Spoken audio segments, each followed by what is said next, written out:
Hey guys, thank you so much for tuning in today. We have a really interesting podcast ahead of us. Manager Nicholas Bogner from Affirmative Entertainment, but guess what? He's going to discuss being a manager for actors, writers, and directors, something we haven't really covered. So sit back or drive in your car or do whatever you're doing and enjoy this episode. And now help me welcome Nicholas Bogner. Hoof! Hello, everybody. Hi!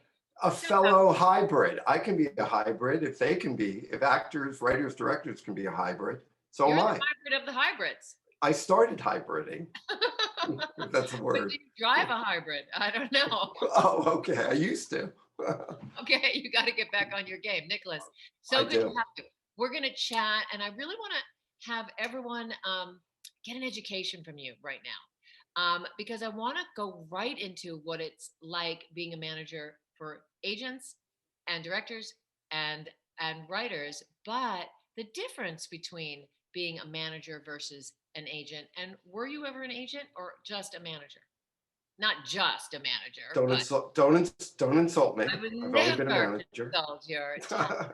No, I'm not insulting agents, but no, I have had a varied career, but never as an agent. I've Okay. been a development executive. I've been a writer, got to produce movies as a screenwriter myself, Ooh.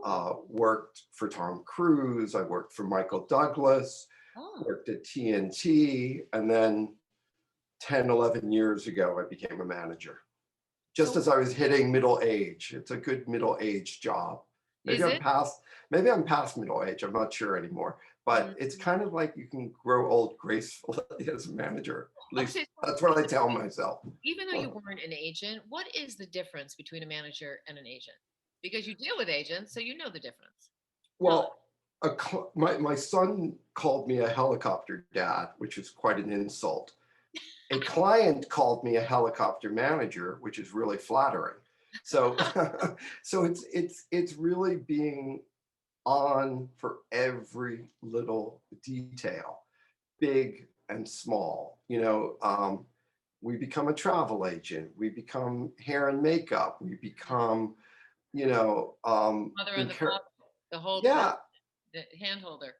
the hand holder, a little bit of everything. And agents just don't have the time, to be honest, because of the bigger number of clients that they typically have. And that's Is part what? of What is that number? agents. Maybe it's 10 to 1 if they have 100. I mean, that's probably a little extreme. Maybe it's 1.5. Yeah. But if they have 50, we might have 15. Yeah. And we really try and do our best to never have, not that anyone is alike, but if you know what I mean, there are certain types that fall into certain categories. Yeah. And we really pride ourselves on trying to not do that. So when we pitch somebody, we're really pitching one person. And when an agent pitches, again, no fault of their own, they're pitching 5 to 10 people just by the nature of the numbers. So we really don't want to put, there's enough competition out there, so we don't really want our own people competing against other affirmative clients. Right. Um, sometimes a job will require, they don't know what they want, and then maybe we have two people in the running, but for the most part, we really try and specialize. But so the difference is just a lot more hands-on, you know. But Um, is there protection for managers compared, like you sign a legit, uh, you know, um, contract with agents? Do managers have that as well? And because I know in the past it has not been that way, and I think things have changed. Tell us. I think it's dependent on the management company and even agencies. We do have paperwork. It isn't a contract, so there's no start. Well, there's a start date, but there's no end date, which we hope never transpires. But Right. it's a protection letter, because people don't realize that, hey, if I go to a convention because I'm on a show, we should get compensation for that as well as they should, because it was generated by the job. But in terms of protection, we do a lot, but we never cross the finish line because we need a lawyer or an agent to do that on a legal level. Which Um, so what is that crossing the line? What Crossing the line is us procuring work, closing a deal. Mm, So I don't think any manager worth their salt these days doesn't look for opportunities for mhm, their clients to get of course. work. Right. But 25 years ago, I think that was like off limits. Today, it's an expectation, which it should be, but we're very careful not to cross the line in terms of closing a deal, But what because happens once you if but what happens, I'm sorry to interrupt you, but what happens if your client sure, doesn't have an agent? The lawyer makes the uh, deal? Makes the deal. yeah, yeah, a Oh, lawyer. I see. mean, I maybe you could do a sidebar right now. With writers, it's a little bit different because the WGA has given managers special powers. Mm. Can't you see that I have special powers? Can you Let tell? me just feel it. You guys Yeah, feel it? Oh, ow. there you go. There you Wow. go. So it's I just made your hair curly. It was straight a second ago. I've It's never seen crazy. it before. Um, but I think technically, if a client had to fire their agent, we're allowed to close a deal if we have an opportunity to do So, that. but let But me ask you this, because I know in some smaller management companies, they don't actors don't have agents, and their manager just makes the deal. Does that make it non-legit, or is that just they just do it? um, it is legit. It's Okay. only that one in a million client that is goes for litigation. And we've heard a handful of stories where clients have sued their managers for, how dare you get me that $1 million job? I hate Yeah, I you don't know for that that. story. So No, tell me. I don't know who they are, but if you read about it or Google it, there are people that have done that. And But what are you uh, saying that they've done it just so they don't have to pay residual commission. commission? I mean, not residuals, commission to their Yeah, manager. yeah, Uh, that's what I would presume it would be, because who doesn't want to work, especially if it's a good job? So to kind of like blame the manager for procuring work is very disingenuous. well, and karma, there's a karmic payback to that. There is, and we just make sure we wrap good people, and it would never happen, but we still don't want to cross that line because of those reasons, you know? So this is for actors. So let me just reiterate. So manager for actors, you're more of the hand holder. You're in there. You're the little nitty gritty pieces of their daily life, right? That an Yeah. agent can't possibly do. Um, but for actors, do you like your clients to call you all the time? Do you like to call them? What is the boundary for you? I mean, as a parent, I don't have a lot of boundaries. As a manager, I don't have a lot of boundaries. It's probably, my bad on me. So they reach So, out to me so all the time. If I don't respond to a weekend text, it's like, are you okay? Are you alive? So I typically I communicate a lot, and certainly text messages, emails are probably more preferential, especially on a weekend. Um, I do know some people, and I wish I were this person that kind of draws a line on the weekend. but But you it's can't. hard to. I You never love it have. because you know what, I Nicholas? do love it, and my You love kids are old enough that I'm not taking them to little league anymore, or soccer. So I have time, So for the actors, you handhold, you take care of them. They can call you because you have no boundaries at any time. pretty much. Yeah. Most people do have the boundaries because I think it would become a headache after a while because actors, and I love actors, I was an actor and I coach actors, they can be very needy and they need that reinforcement. But for you to say to me that you're open to being accessible to them all the time is a wonderful thing because they need you and they need that to instill that confidence in their daily life. I really think so. And for you to be a manager. But I also don't want to just talk about hand holding, because there's a lot more that goes Oh into it. my goodness gracious. It's reading the material, Yes. and also, I've discovered. I mean, it's not like, oh my God, the epiphany of all epiphanies, but saying no to projects is sometimes as important as saying yes. So being up on the material, reading, which is also good for me because I represent writers and directors. I actually found a terrific director, Irish director Brian O'Malley, because he was casting a movie called The Lodgers, and he was interested in one of our actors. So before my actor really went deep into it, I checked out the director's work, and I'm like, Jesus, this guy's good. So, that there's an opportunity there. So I'm reading it to see if it's good enough for the actor, but also to see maybe this person doesn't have a manager and maybe I like their work, Well, stuff right. And like I that. wasn't saying that just about the hand holding. By all means, that's just Right, the right. perks that come with being a manager. And I think a lot of actors have managers to have that double dose of the pitching, to have two people care for you and two people that are taking Definitely. care of you and two people that are looking out for you. Now, granted, you don't really need both. Do you think you, at a certain level, you probably need management, or do you You think that? need both. You absolutely. Oh, you cringed at that. The, I love that. You no, gave me a little because, cringe. But good, let's discuss. Tell me. well, there's so many people that have Mhm. to say yes to Yeah. getting a job these days. And we typically, with an agent, we don't double team, we spread the wealth. Yeah.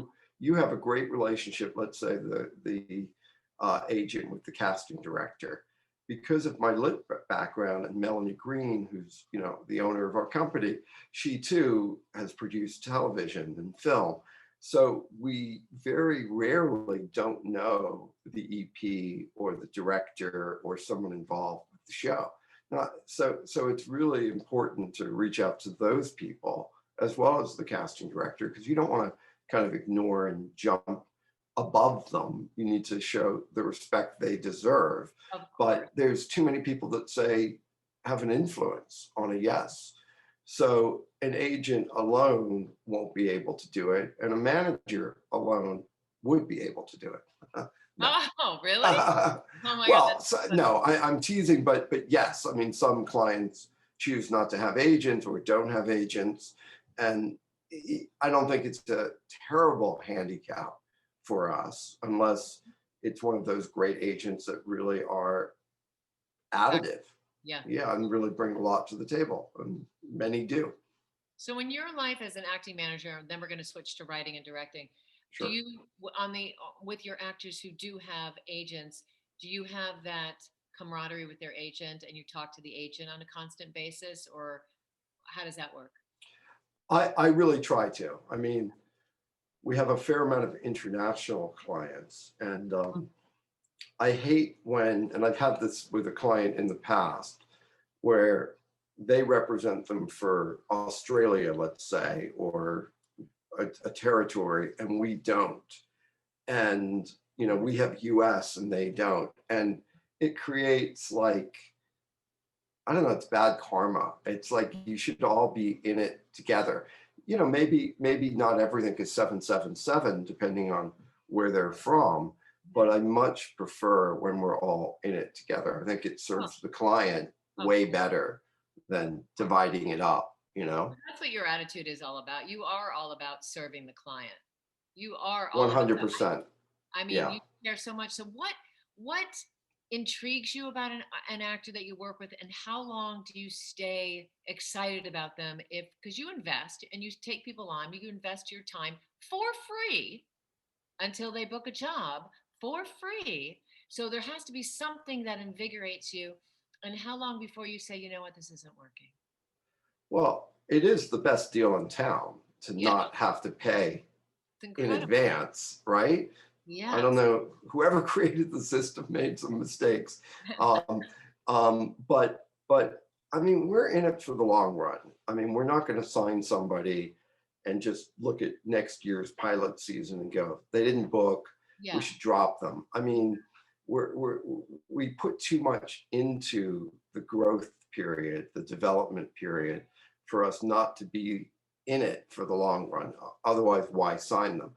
There does come a point of, if you're starting to get not good feedback, or they're not being very reliable and not being very responsive and getting their tapes in time or not in time, as I was referring, Um, so there does come sometimes a cap in a relationship where you go, maybe you're better off with somebody else, it's just not working, but it's rare for us to do that.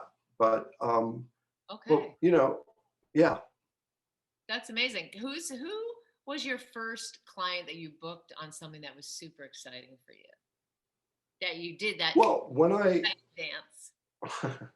no, there's nothing better What's than your that dance, feeling. Nicholas? When someone books Um, a job, do you have a dance that you do? no, it's just I get really loud. I holler. I holler. I mean, I'm loud to begin with, but yeah, the whole office knows. We also have a bell that we ring when we book a job. So I That's love that. But hilarious. yeah, so I keep it very handy. I That's love that great. sound. Um, well, when I became a manager, because my background was lit, and I'd just come from TNT, where I was a VP of original programming, Mm. um, I knew writers, that was my world, and directors.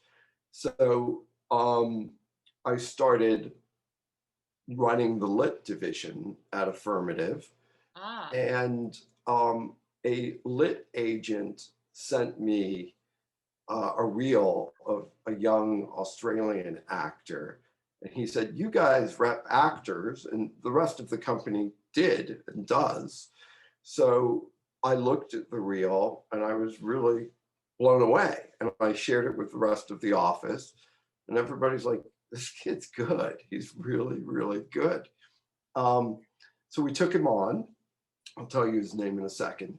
And the first audition was a Rob Reiner movie. And again, my kind of background helped because Alan Greisman is Rob Reiner's producing partner. Mm-hmm. And I had hired Alan and Sally Field's son back in my TNT days. So I knew Alan. Connections, communication. Exactly. And, he's got a very rough voice. And he's like, "We're never going to hire an Australian to play this American role," because it was Americana as you can get. It was a movie called Flipped. And our actor, Callan McAuliffe, got the role to star as an American boy in Flipped. And it was tremendous. So it kind of gave me a false illusion because I was like 1 for 1. It's like, this is easy. First audition I put him up for, he booked the job. Let me just interject because you said his Sure. tape was so good. Why? Please, people who are watching this or who are listening to this, what is that? What is that? I'm not going to answer. Well, you know better than anybody because you're so good at what you do. Well, thank you. And mine, because I don't come from acting, but when I was at TNT, I was involved in the casting sessions. And as a producer, I've been involved. And, it's kind of like with writers, if they have a voice or they don't. Mm-hmm. And I think it's true of actors that you're just drawn into their tape and you forget they're acting. And you're just like, this person is so authentic in this role. And it's magical when it happens, and it doesn't happen all the time. And sure, you can teach technique and you can teach writers how to write, but there's a little something that they bring to the table that's hard to define. And this kid and I think all the actors we end up signing have that, kind of special sauce, if you will. It's your vulnerability. It's allowing the other people to let in on your world and your little secrets, but then not really knowing what those secrets are. So there's an element of intrigue and energy at the same time. And I think that's what draws people. That's for drama, but for comedy, it's your quirkiness at a weird level as well. So it's really, and I'm just going to interrupt and say that actors really have to know their quirky isms and their sexuality and their secrets and all that, and they have to put it into a ball and then be able to access it with different, on the writer's different lines, and then it makes it seem their own and in the most interesting way. Beautifully put. Thanks, You should Nicholas. teach acting. Thank you. Know what's so great? I love you and you are my friend, but you are passionate Likewise. as much as I'm passionate about what I do, what we do here at the studio. You're just as passionate. So what do writers have to do to submit to you, and what intrigues you? Is it their writing samples, and how have writing samples changed among the years? Because it used to be write a show that's on the air. I think it's changed a little bit. Tell us. Dramatically. I mean, you would never, ever now write a show that's already on the air. Would That's, never. I Wow. mean, you're right though. That used to be the pro forma, what Yeah. you would do. People want, look, when it's an existing show, the characters are already established. Mhm. So you can show off good dialogue, you can show off, but you can't show off good character writing. And TV is all about character, not plot. Yeah. So you really need to write an original pilot is really what will get you noticed and Wow. How perhaps does someone signed. how does someone well, I mean, I know how they write an original pilot. They have to and they have to pick the genre they want to put their focus into as well. But once they do, what does a new writer do? Just submit it to everybody? How do they get that jump off? Because there's so many wonderful writers who have never will never be seen. Well, there are some great organizations out there. There's one called Roadmap, and there's another one called Coverfly, Mhm. and they've become like the American Idol for writers in a Oh, way. You uh-huh. know, where someone isn't that connected, and Mhm. they end up matching writers with executives, with agents and managers. And Oh, I've that sounds actually, amazing. it's they're both fantastic, and I've signed some writers from both organizations. Can you just And repeat that organization one more time clearly and then maybe sure, write it in? yeah, I don't speak as clearly as I should, especially for a podcast, so I apologize. Fine. But This is COVID. This is not used to be in my right, office. Mics, we don't have that anymore. So we're right. rolling with it and we're going with the flow. One Yes. is called Roadmap, one word, Hmm. and the other is called Coverfly. Um, One and there's word. another one, I think, yeah, one word. So .com, coverfly.com, Probably, and something like Roadmap that. Okay. as well. And I think there's another great one called Shore, Shore. Mm. And they, you know, executives, whatnot, work on scripts with these people. And, you know, you could potentially sign somebody from one of these. I've signed a couple of people that were in kind of the writer assistant programs. It's called WAN, Writer Oh, what's that? Assistant Network. Oh, That's part of Roadmap, and that's really great. And oh, they've already made some strides by being in a writer's room, and wow. it's kind of hopefully with success, you know, there's opportunities to staff people. Uh, and some have gotten staffed, and I've gotten people staffed on different shows. Um, And so I think that, there's that. And then, of course, you know, there's agents and lawyers recommending clients, mhm. which is fantastic. But how do they get it to My the agent? most, hold on, let me just finish. My most Yeah. favorite recommendation is clients recommending people. Oh, I think it's very flattering for one that they mm, would recommend people. wow. So how do you what get it to? To an agent, though, you just have to randomly just go and get all the You're, agents. you're, it depends if you're an emerging writer, Yeah. and you'll probably want to go manager route first, Mhm. because an agent is going to want a little bit of someone's career to be a little further along Mhm. than a manager. I mean, I would love careers to be really far along. Don't get me, don't you Of know, for course. sure. But we're willing to kind of trust our instinct and build until they get to a point where agents are calling us about them as opposed to And us so, calling agents about them. yes. And so when a young writer does get a manager and or an agent, how do you submit? What's the levels of the writing? Because it's writer's assistant and there's a staff. And what is the levels? Just could you Well, kindly? first of all, I mean, my favorite thing is, you know, when I sign somebody, if I have a pilot that I think is sellable. So, Oh, so you go that big. Yeah, yeah, yeah. go really big Go big.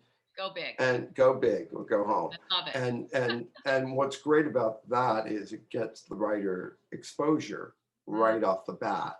So it's great to be able to send a pilot out and go, it's available, but also it would be a great staffing opportunity for one of your television shows.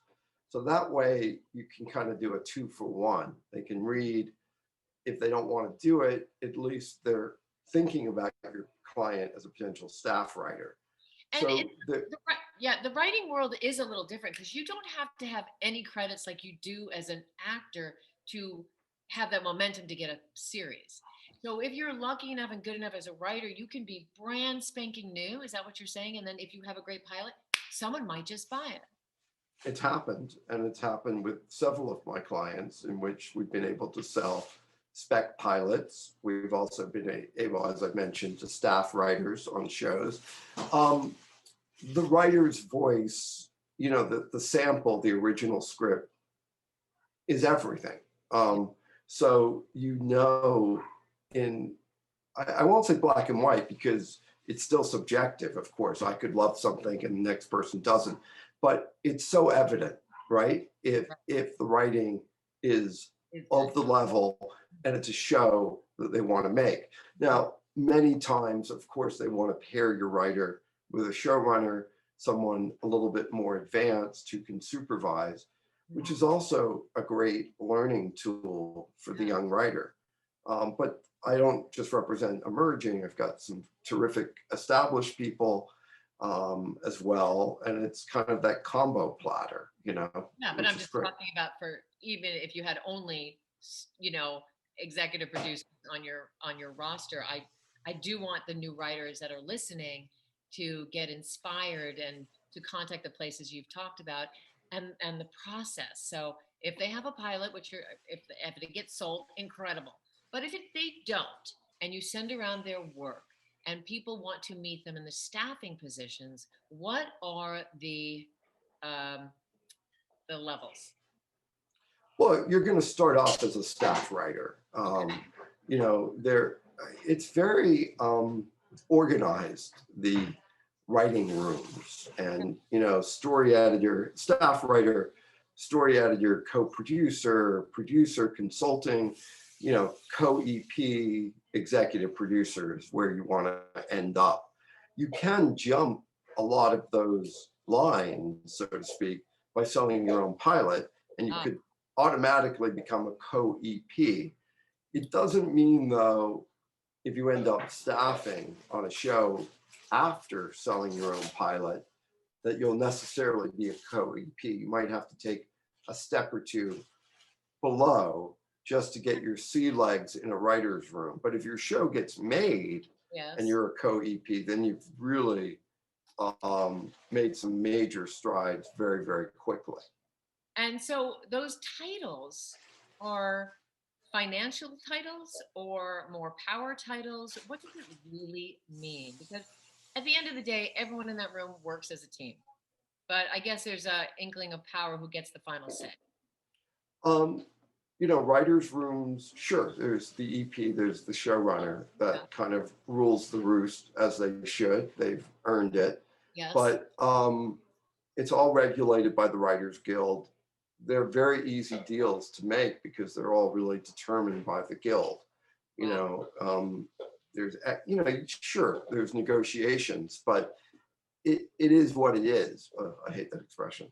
God. But you have to. So if you don't sell a pilot, can you jump from, like, some people want to take the path of being a writer's assistant and then moving on to staff writer? Can you be automatically jumping a staff writer into just without selling a pilot, or do you have to take those necessary steps?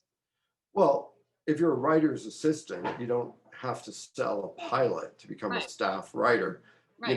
You're a trusted person on that staff. The EP showrunner values your input. They've seen what you've brought to the table, and those people sometimes get to write or co-write an episode of the given show.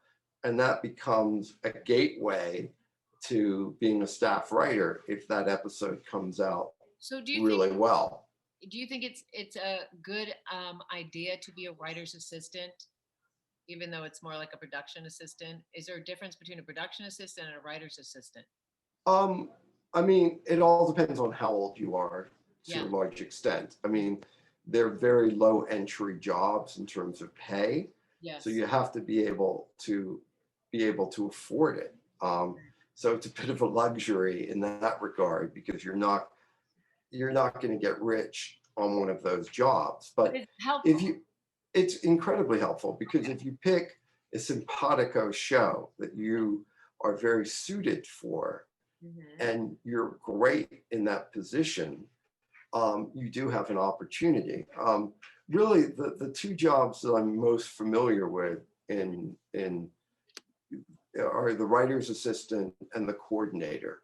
Mm. Those are kind of, to use that expression again, gateway to getting staffed potentially. Um, those jobs are quite coveted and very, very useful. The writer's I, assistant. my, yeah, I mean, my path when I was a writer was I didn't want to wait tables and write at night or in the morning. I Mhm. wanted to be kind of in the system. So Mhm. I got, like a story editor job working for Michael Douglas. I was an assistant, I got promoted. And I really loved knowing what was going on. That's Mhm. more me than not everybody would, because they're consuming jobs. So you Well, can't yes, take but those jobs lightly. I, yeah, They I take up think a that lot. it seems like to me that if you want to write films, you do waiter jobs and you write your movies. If you want to be in television, you got to get involved and you got to be in the room. It just seems like you would learn so much more that way. Well, you would, but there's plenty of people that write pilots that haven't been in the room, as and they write a spectacular pilot. Mr. Robot. I mean, I don't know the full story, but Huh? Sam Esmail, Mm-hmm. hopefully I'm not mispronouncing. I, Mm-hmm. I don't know if there were great big credits before Mr. Robot, but Wow. when you write something like Mr. Robot, you go, who the hell is this writer? He's got the greatest voice ever. And look at how his career has propelled, deservedly so. But so there are stories like that. I mean, So I this is haven't, right or wrong way. You never know how you're going to you move up. never know. The truth is your authentic voice in your acting and you're authentic in your writing. And as we move on to directing in a second, it's going to be your authenticity and your eye that makes it authentic for you. That always will give you that upper edge because nobody can be you. Exactly. And also, you've got to be an advocate for yourself. Yeah. You just, even when you have reps, you've got to be meeting people and looking for opportunities. It's just, you can't be idle. You No. really can't, And what do you think about, before we move to directing, what do you think about writers if they want to just write horror genre or procedurals or comedy? Should they just pick one or should they have a whole array of everything? Or is that confusing to people? It's a great question. I mean, again, 5, 10 years ago, even when I was a writer, I sold a couple of kind of thrillers, and my agent wanted to keep me in a box and said only write those kind of scripts. And Right. it was good advice, but I think right now there's just, people are looking for authentic voices. So you're less, you have to stay in a box. You don't have to stay in a box as much as you used to. If you're great in different areas, maybe you send it to different executives. You don't confuse. If somebody knows you as a horror writer, Blumhouse, for example, don't send them a comedy because they're not going to buy a comedy. Yeah. So it's a whole different, crew that you're sending material to. So you can kind of play different pathways at the same time.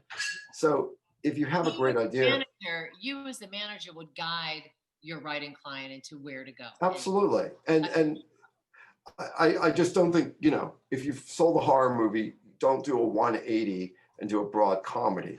Do small little shifts, um, Jim Carrey to me always is like one of the perfect examples. I mean, great at comedy, and then he does Truman Show, and you realize, oh, he can do drama as well. You know, You do dramedy. know that me and Jim Carrey have the same birthday, same day, same year, each No, how month. weird.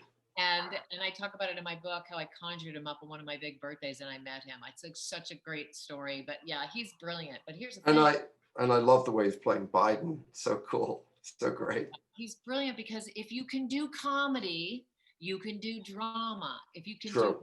drama, you might not be able to do comedy. And I agree. But he didn't do the 180. He did like a 45-degree shift because yeah, Truman Show, I'm dating myself. I know it was a long time ago, but no, had, that's true. right? It was Yeah. like, yeah, He baby steps into it, but baby he steps. had it, but he didn't want to shock the world because they wouldn't have taken him Right, seriously. So right. he's smart. He's amazing. Very. He's my birthday club. That's cool. That's great. Anyway, okay, so we're moving on. So we have actors, you negotiate, well, you don't negotiate their deals, you look out for them, you read scripts, you get their, you help get their auditions for sure. Help meetings and writers, you have a lot of reading. You're like a lawyer. You have a lot of reading that you have to do. But it's fun reading. I mean, Yes. no Yes. disrespect to lawyers. I'm reading scripts, and yeah, so it's a different kind of reading. Yeah, of course, it's different kind. It's very entertaining reading, I'm sure. But not always. Not always. You ever have to say to a client, no, this is no good. And for the writing clients, and then we're going to move on to directing, do you give notes on their scripts and send it back and give them detail like in a writing room when they get so many notes? Um, a lot of my clients trust me a lot with material. Right. So I will read scripts probably before the agent reads the script. That's and wonderful. kind of do a set of notes if necessary. Right.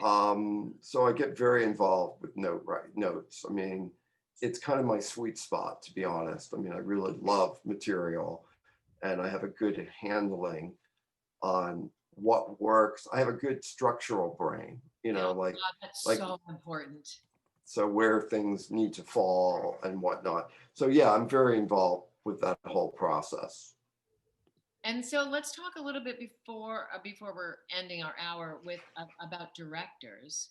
So Sure.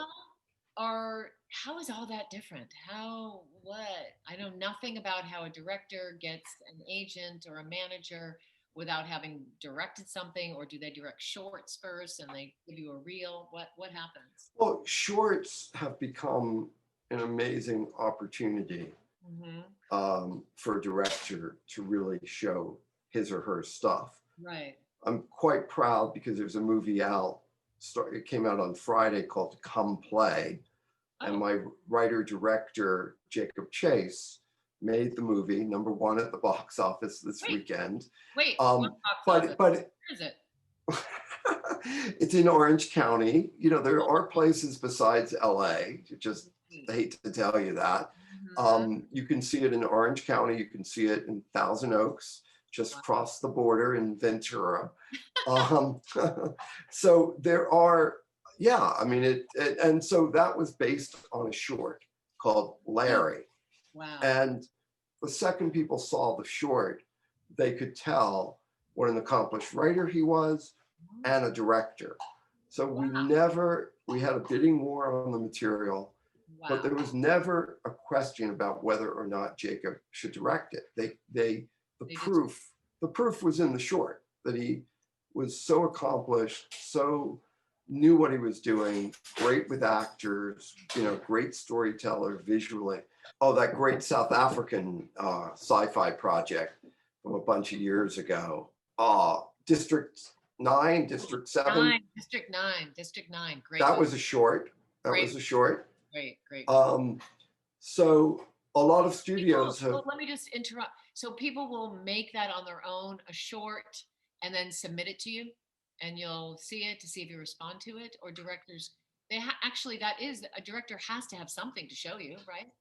Exactly. I mean, I'm talking about, clients that I represent have made shorts under kind of my watch. And I mean, Jacob went off and did it himself and then just presented this fantastic short, Larry, but it's a tool. Like if you need to prove that you're the right director for a given project, if Mhm. you've directed a short, you know, related or unrelated to that particular project, but get shows that you have the ability to make that movie, that's a fantastic opportunity and a lot easier than having to make a feature, you know.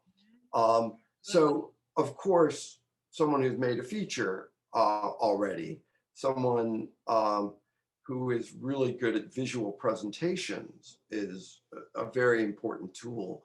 I mean, it is harder when you're the pure director because you're not necessarily writing a script to put yourself back in the director's chair. Like a writer director can always write themselves back into directing if they write a script that everybody wants. A Right. director, you're a little bit more dependent on others. And I kind of want them to get like, you know, a group of writers, like go-to writers that they really trust and maybe they supervise. And frankly, you know, have a lot of plates in the air. Don't have one because we know how hard it is to get a movie made. So But you let me need to just interrupt juggle. one thing because we're talking about, submitting and having a short that makes into a movie, which is a near impossibility. It happens for a lot of people, but a lot of people it doesn't happen for, but we have hope. But what about for making the moves into directing television? And I want you to address the fact that directors don't really have power in television world. It's the producers that have the power. So on most shows that are a series that have been picked up, they hire different directors for many, many episodes. Maybe not as much now for because of COVID, but they do that. So how does someone get into the directing world in television? What's that? What should their path be? Yeah, I mean it's tricky. There's some great director programs Mhm. that are offered up by the networks, and you know they lean heavily as they should into diversity. Yeah. Um, so those programs are really, really strong. Having the ability to shadow on a show, Mm. shadowing an accomplished director, literally being their shadow on an episode Which is means get up at 5 a.m. and be exactly by their side, be by their side from morning till night. right. Not speaking. Not speaking. That takes a lot of determination. It really does. True. That's a A- lot. And if you can find an inclusive director that really brings this person into all the meetings, and many do, those are really important opportunities to kind of, you know, break in because, you know, it's kind of like when someone hires a director, they're putting their jobs on the line. Is Yes. this director good enough, talented enough? Do they have the ability to stay on budget? Do they have the ability, you know, to talk to actors, production, et cetera, et cetera? So it's a lot of pressure. Um, if you're a newbie, I would also target shows that are in season 3 or 4 as opposed to season one, Mm. because season one, they're going to get the creme de la creme. You know, they're going to have their go-to people time and time. But so Do you what is keep? it though for directors that if you're not shadowing, do you come from a school? What is that? Because I know nothing about that world, and I'm sure people out there are graduating. There's directors that are graduating from USC and other well-known schools. What's the move? What's the chess move? What do they do? Um, well, it's getting to know all the current executives at the studios. Mhm. Obviously, having a piece of work that's undeniable. I mean, Okay. it goes back to acting and writing and, you know, having that undeniable piece because Undeniable piece. I think everybody is excited about discovering new talent. You know, Mhm. it's kind of what has to happen, you know, the Yeah. passing of the torch. Yes. So, who isn't excited by finding that name, you know, the next Dakota Fanning or, you know, well, more originally as a writer, of course, but Yes. there's nothing more thrilling than that. And, but I don't want to pretend episodic director is being a director is a hard thing to break into.